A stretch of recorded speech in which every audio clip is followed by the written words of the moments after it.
Última unidad en la cual vamos a entrar al estudio de el registro público de comercio, ¿vale?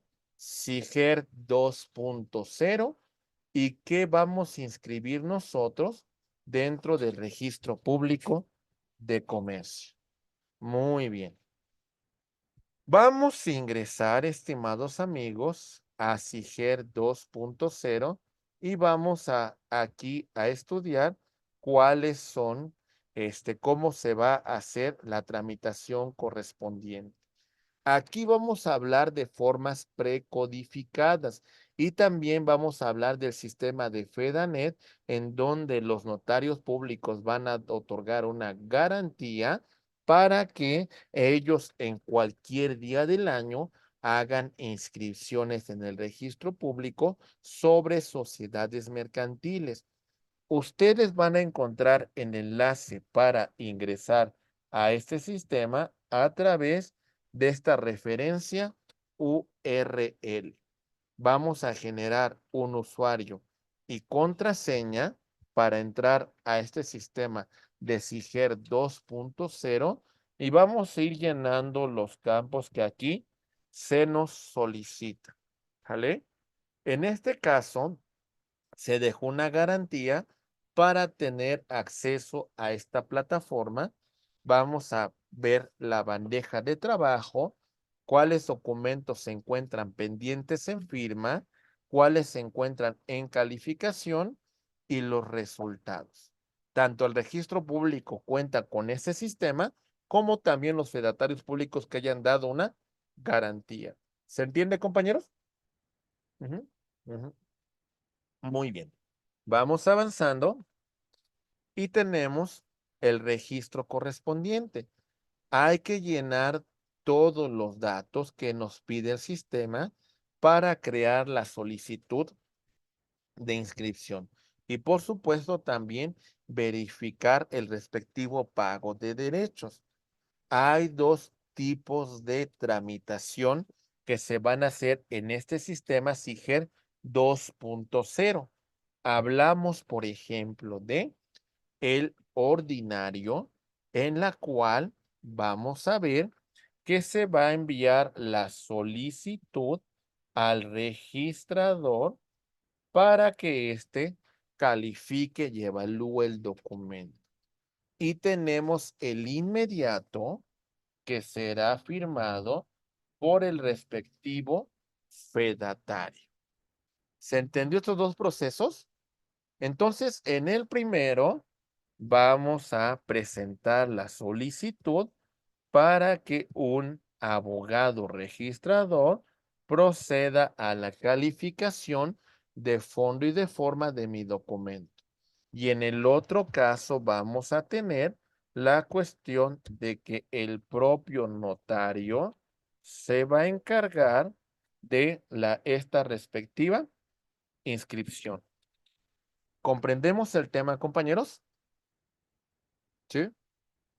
El sistema de FENANET funciona los 365 días del año, las 24 horas del día.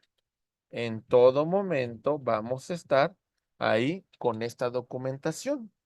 El sistema, vamos a ver, genera un folio mercantil electrónico de forma automática cuando se trate de un nuevo registro, ¿sí? Es importante que se llene la información del fedatario que realiza la inscripción y que es responsable por el mal uso de esta plataforma. Se debe indicar el número de instrumento que se va a registrar, así como el respectivo tipo de documento. ¿Vamos bien?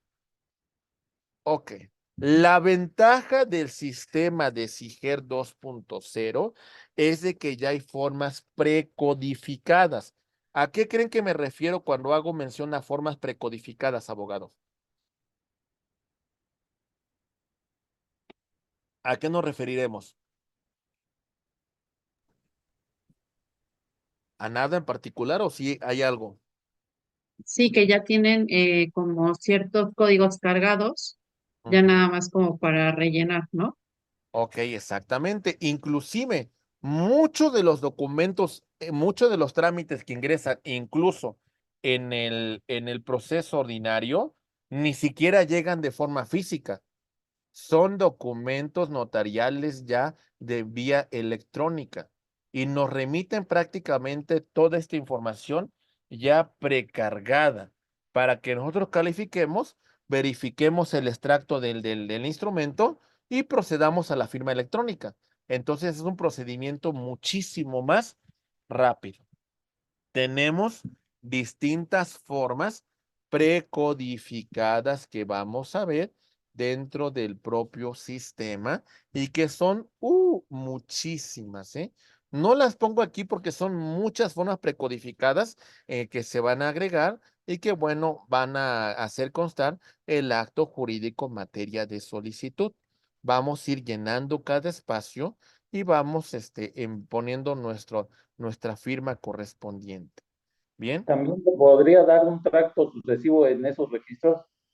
Ah, por supuesto, sí, hay que analizarlo. O sea, y es responsable el fedatario, ¿eh? Si usted fuese fedatario y va a hacer una inscripción en estas formas precodificadas, usted es responsable de no respetar el tracto sucesivo, ¿eh?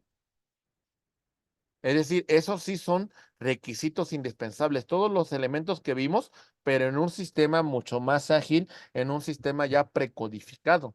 Y con la cuestión que el notario prácticamente ya hace sus propias inscripciones. Muy bien. Ok, ahí va. Tenemos entonces las formas precodificadas. Hay que seleccionar la forma precodificada y bueno, vamos a verificar las ventanas disponibles que nos va a presentar cada una de estas formas precodificadas. ¿Vale? ¿Sí? Muy bien. Seguimos.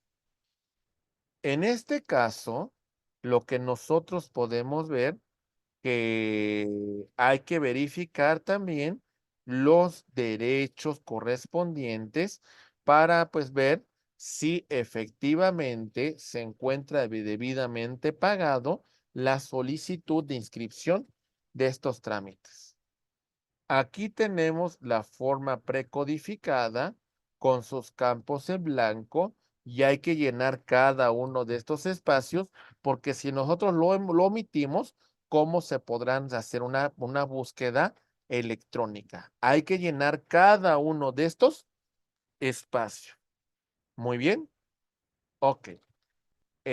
Una vez que nosotros hagamos nuestra solicitud, se nos va a asignar una boleta que va a indicar el número de entrada con la cual se va a dar trámite a mi solicitud. Mis antecedentes, los datos de ingreso, los documentos que estoy presentando, los actos que van a ser materia de inscripción, el pago de derechos y bueno, la firma digital y el sello correspondiente del solicitante, que se inscribe en el registro público de comercio, abogados. ¿Cuáles son los actos materias de inscripción? Va- Vamos a ver y decimos lo siguiente. Eh, Sirve para facilitar el registro de actos mercantiles y de alguna manera controlar que se inscriban solo los actos que la ley ordena deban de escribirse. Además, hacen las veces de solicitud para la presentación de los trámites en el registro público de comercio. Así vamos a ubicar los trámites que van a ser materia de inscripción. Tenemos la forma precodificada M1 que habla de actas de sesión de consejo de administración. Y estos son los actos jurídicos que trabajamos con esa forma precodificada. Revocación de poderes, renuncia del apoderado, nombramiento de funcionarios, otorgamiento de poderes, revocación de funcionarios u otros acuerdos que conforme la ley deban de registrarse. ¿Sale? Muy bien. Vemos los cambios de asamblea, el cambio de duración de la sociedad, la denominación o razón social, transformación de la sociedad, cambio de domicilio social, modificación al objeto de la sociedad, aumento de capital fijo, fusión, disolución o liquidación. ¿Vamos bien que vamos a trabajar con la forma precodificada M2 de asamblea? ¿Sí? Sí. Muy bien. Es más, me pareciese que si el registro público tuviese formas precodificadas así como estas, sería mucho más ágil el trámite, ¿eh? Y además, si permitiera también el ingreso de documentos electrónicos y que el propio notario hiciera sus propios registros, pues, esto sería un registro muchísimo, muy ágil, ¿eh? La verdad, bastante. Pero bueno, no creo que eso le guste mucho a mis amigos registradores, porque eso implicaría, pues, que menos se van a requerir, ¿verdad? Muy bien, seguimos. A lo mejor los registradores ya tendrían que empezar a trabajar en notarías, ¿verdad? Realizando estos trámites. Pero bueno, seguimos con la forma precodificada M2, asamblea, depósito de balance final de liquidación, emisión de obligaciones, revocación de apoderados, revocación de funcionarios, renuncia de apoderados, renuncia de funcionarios, nombramiento de funcionarios y sus facultades, modificación de facultades de funcionarios apoderados u otros acuerdos que conforme la ley deban de registrarse. ¿Sale? Vámonos con lo siguiente. La forma precodificada M4, constitución de una sociedad mercantil, sociedad anónima de responsabilidad limitada, de nombre colectivo, comandita simple, comandita por acciones, cooperativa, de producción rural, con opción de modalidad de capital variable, así como también la inscripción de SOFOMS, SAPIs y sociedades de inversión. Tenemos la forma precodificada M5 que describe constitución y modificación de una sociedad microindustrial, que son los actos jurídicos que van a ser materia de inscripción. Muy bien. Tenemos la forma precodificada M7 que describe documentos de firmas, depósito de firma de administradores y del representante común. Tenemos la M9, matriculación de comerciante individual, la M10 por concepto de persona moral, ¿sale? Tenemos por su parte la M11, registro de modificación de una sociedad extranjera, la M12, registra enuncia de poderes, M15, arrendamiento financiero, M16, rectificación, cancelación, inscripción y anotaciones. Muy bien. Tenemos la M número 28, que hace referencia al poder para otorgar y suscribir títulos de crédito, el otorgamiento y revocación y anotación por orden de autoridad, como es el amparo, la demanda, el embargo, la resolución y otras. ¿Sí? Son varias las formas precodificadas que aquí vamos a encontrar. Encontramos la diferencia, compañeros, entre registro público de propiedad y de comercio. ¿Sí vamos bien? Ok, Sí. muy bien. Ahí voy.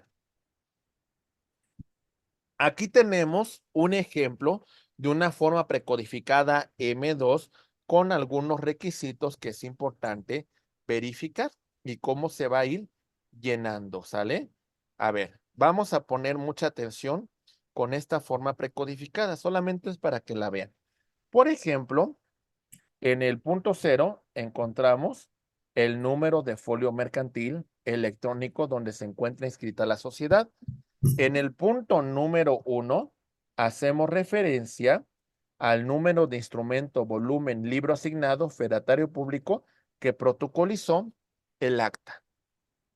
En el punto número 2 vamos a anotar la fecha del instrumento de inscripción, día, mes y año. El punto número 3 selecciona la opción de notario, corredor público o autoridad ante la cual se ha formalizado el acto jurídico e inscribir. El punto número 4 anotará el nombre del fedatario público o la autoridad que autorizó el instrumento, número de fedatario, estado y municipio donde reside. El punto número 5 anota el nombre completo de las personas que comparezcan como delegados de la sociedad. El punto 6 anota el representante delegado o los socios de la sociedad mercantil denominada fulanito de tal. ¿Vamos viendo cómo se va llenando la forma? ¿Sí? Muy bien. Continuamos y tenemos también que se formalizó el acta de asamblea. ¿De qué tipo? General, ordinaria, especial, extraordinaria y la fecha de celebración de la misma. ¿Y cuáles son los acuerdos que se tomaron en dicha asamblea? ¿Vamos bien? Sí, agregamos los acuerdos. Entonces tenemos acuerdo de cambio de duración de la sociedad, denominación o razón social, permiso de la Secretaría de Relaciones Exteriores, Secretaría de Economía, el número de expediente. Vamos a encontrar lo referente con la transformación de la sociedad y su modalidad, capital variable, capital fijo, así como el domicilio de la sociedad. Más o menos estos requisitos. ¿Están claros? ¿Sí? Sí. Muy bien. Seguimos con la forma precodificada y vamos a ver que tratándose del módulo de FEDANET, el fedatario captura este campo del objeto social en la cual no se permite más de 4,000 caracteres. Hay que ser muy concisos en relación al objeto. Cuando el trámite se realice de forma física, presentando el documento en ventanilla pública del Registro Público de Comercio, ¿sale? Es muy importante que esta oficina capture el nuevo objeto de la sociedad hasta donde se permita en el sistema. Debe llenarse el campo que trate según aumento o disminución del capital social y también, por supuesto, en el caso de que haya emisión de acciones, se selecciona la opción correspondiente con expresión del valor nominal sin, de alguna manera, o sin expresión de este valor nominal. Son varios los lineamientos que tenemos que cubrir. Aquí vemos también, por ejemplo, aquí vemos el tema de la opción para señalar en los socios, nombre, denominación o razón social, primer apellido, segundo apellido, nacionalidad, clave única del registro de población, RFC, el número de acciones, serie, el valor. Si se está fusionando, vamos a ver en qué momento surte sus efectos esta fusión. Al momento de inscripción, la fusión por incorporación, 3 meses después de su inscripción. Señalamos también lo referente al folio mercantil, sus antecedentes, su denominación o razón social, etcétera, etcétera. Son formas precodificadas que nosotros vamos a llegar. En caso de que se trate de una escisión, hay que determinar si se trata de una escisión total o parcial. Se debe anotar el nombre de las sociedades escindidas y en caso de que el escindente aporta a la sociedad o las sociedades escindidas parte de capital fijo, se deberá anotar el monto de este capital en el campo de este inciso. El sistema de forma automática restará del capital social fijo el excedente y el capital que aporta y se desplegará el resultado. Si está claro en qué consiste la fusión y la escisión abogados, más o menos les platico así a grosso modo para que lo vayamos entendiendo. La transformación implicaría que de ser una sociedad, ¿sale? Una sociedad en nombre colectivo, nos transformemos en una sociedad anónima de capital variable. La fusión implicaría que tenemos esta sociedad A, ¿sale? Y tenemos a sociedad B. Ambas se van a fusionar para dar vida a sociedad C, que es la única que va a subsistir, absorbiendo a la sociedad A y a la sociedad B. Y la escisión es, tenemos a sociedad escindida A, tenemos a la sociedad B, y cada una aporta de su capital, que es de 1,000,000 de pesos, ¿sale? Va a aportar una cantidad de, la primera de 200,000 pesos y la segunda de 500,000 pesos para conformar una tercera sociedad escindente que va a estar constituida por un capital de 700,000 pesos, subsistiendo las tres sociedades. ¿Vamos bien? ¿Sí? Muy bien. Ok. Bien. Tenemos también, en el caso de disolución de la sociedad, las causas por la cual se realizará la disolución. Señalaremos el depósito del balance final de la liquidación de la sociedad y la emisión de obligaciones. ¿Vamos bien? Ok, muy bien. Tenemos también la revocación o renuncia de los funcionarios o apoderados, ¿sale? Vamos a agregar, en este caso, su primer apellido, su nombre, su RFC, su cargo, se está revocando o está renunciando, la revocación o renuncia total o parcial, y las facultades que conservara en el caso de que fuera parcial. La modificación o facultades de los funcionarios o apoderados, su primer apellido, su segundo apellido, sus nombres, sus facultades vigentes, nombre de los funcionarios y apoderados con sus respectivas facultades, etcétera, etcétera. Tenemos los acuerdos que conforme la ley deben inscribirse. Un resumen de estos acuerdos: se cumplió con el quórum de asistencia para la celebración de la asamblea, la convocatoria, que deberá ser publicada en el periódico, notificada personalmente, etcétera, etcétera. Autorizaciones y generales del representante y sus delegados, así como otros campos obligatorios que tenemos que llenar. Amigos, ¿hasta aquí alguna duda, algún comentario? ¿No? Ok. La diferencia que podemos encontrar principalmente cuando nosotros hablamos del SIGER 2.0 es que es un sistema que ya tiene formas precodificadas. La dificultad creo que solamente tendría en llenar estos campos, pero créanme que a final de cuentas uno se acostumbra y sabe que es indispensable llenar estos campos, porque esta información de forma automática nos la va a realizar en el caso de hacer una búsqueda. Si yo no lleno los espacios, entonces lamentablemente esa búsqueda no va a vincular el espacio que yo dejo vacío. Muchas veces cuando el propio notario hace el trámite, ya de antemano captura información para que sea mucho más fácil al registrador hacer la calificación y firmarlo electrónicamente. Muy bien. Ok. Me parece que es un registro, pues, importante,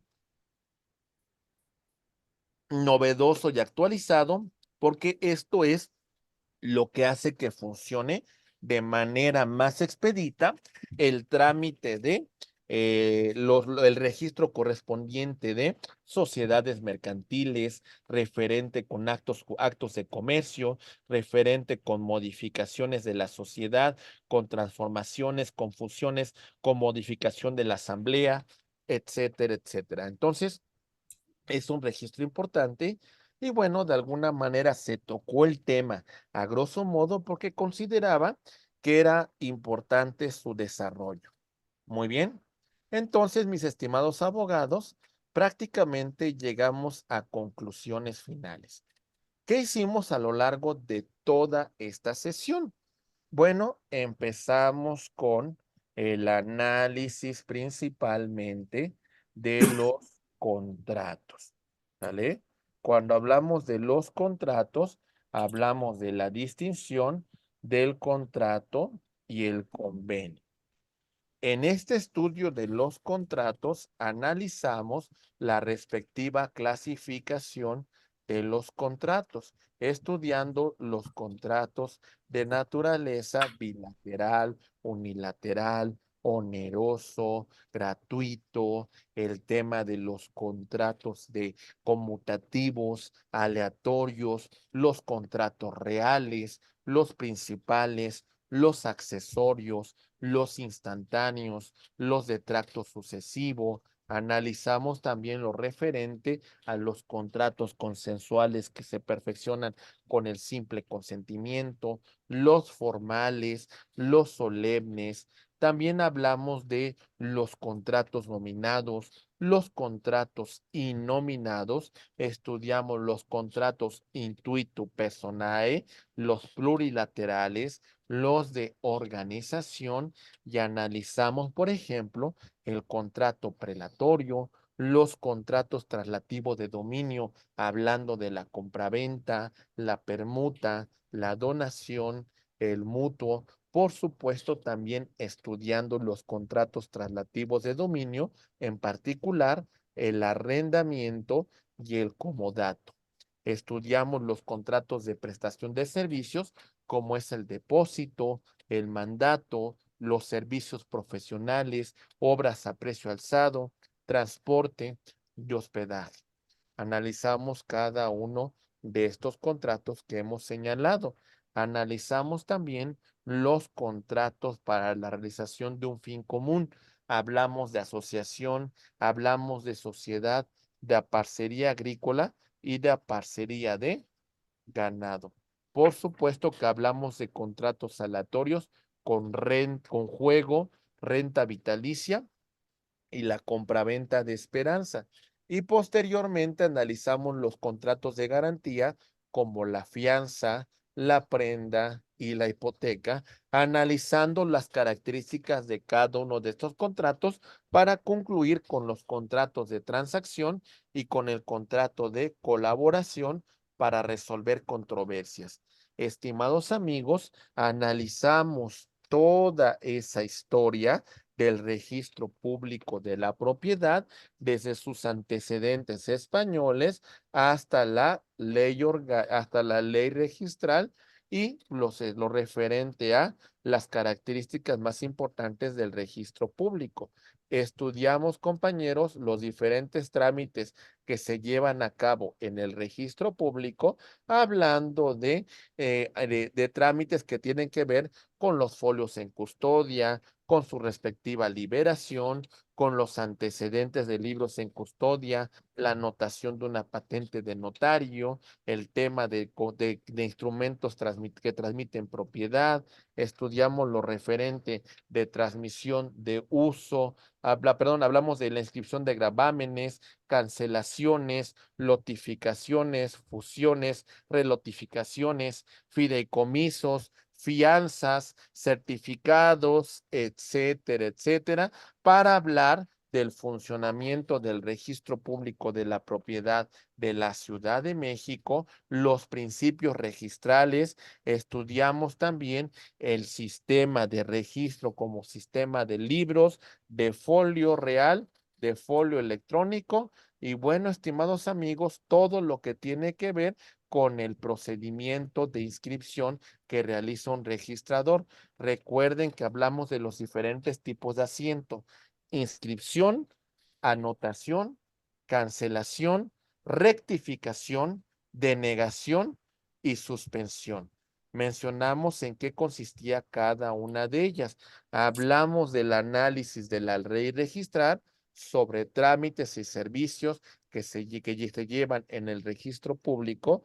Por supuesto, analizamos del procedimiento registral, hablamos de qué es lo que tiene que hacer un registrador cuando tiene un documento en su poder, señalamos los asientos registrales, hablamos de las anotaciones preventivas, hablamos de la subdivisión, hablamos de la fusión, hablamos de la custodia, hablamos de lo referente del recurso de inconformidad y por supuesto hicimos alusión a la cuestión que tiene que ver con el registro público de comercio.